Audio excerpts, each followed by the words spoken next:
بسم اللہ الرحمن الرحیم۔ 1974 میں ربوہ ریلوے اسٹیشن پر قادیانیوں نے مسلم طلبہ کو بری طرح زد و کوب کیا، جس کے نتیجے میں پورے ملک میں قادیانیوں کے خلاف تحریک شروع ہو گئی۔ تحریک کو ختم کرنا بھٹو صاحب کے لیے مشکل تھا، کیونکہ اسمبلی سے باہر تحریک کی قیادت شیخ الحدیث حضرت مولانا یوسف بنوری رحمہ اللہ اور اسمبلی کے اندر قائد جمعیت مفکر اسلام حضرت مولانا مفتی محمود رحمہ اللہ اور بابا جمعیت حضرت مولانا غلام غوث ہزاروی رحمہ اللہ کر رہے تھے۔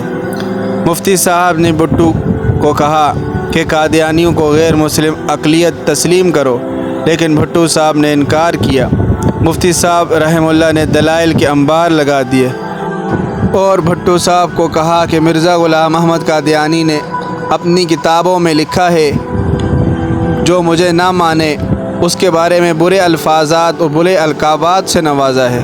مرزا قادیانی نے آپ کو گالی دی ہے اور پارلیمنٹ سمیت تمام مسلمانوں کو گالی دی ہے۔ بھٹو صاحب نے مرزا ناصر قادیانی سے پوچھا کہ مفتی محمود صحیح کہتا ہے کہ جھوٹ؟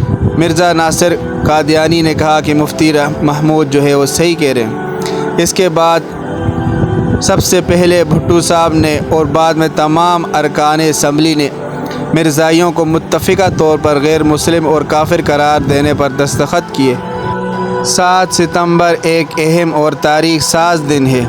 اس دن ملت اسلامیہ کا بہت بڑا فتنہ اپنے انجام کو پہنچا، لیکن نہایت بدقسمتی کی بات ہے کہ جو ملک اسلام کے نام پر بنا تھا، آج قادیانی اور قادیانی نواز تنظیمیں حکومت وقت سے مطالبہ کرتی ہیں کہ حدود آرڈیننس اور توہین رسالت کا قانون ختم کیا جائے۔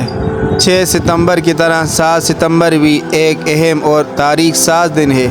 6 ستمبر کو ملک کی جغرافیائی سرحدوں کی حفاظت کی گئی تھی اور 7 ستمبر کو ملک کی نظریاتی سرحدوں کی حفاظت ہوئی اور غداران اسلام و وطن مرزائیوں کو باقاعدہ طور پر قانونی طور پر مسلمانوں کے جسد سے علیحدہ کیا گیا۔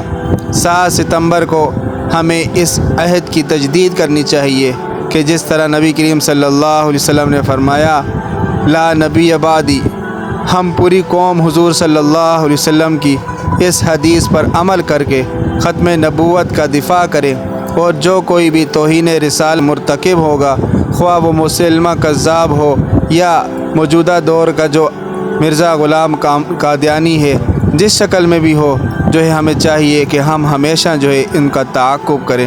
اللہ تبارک و تعالی ہمیں ختم نبوت کا کام کرنے کی توفیق عطا فرمائے اور حضور صلی اللہ علیہ وسلم کی شفاعت نصیب فرمائے۔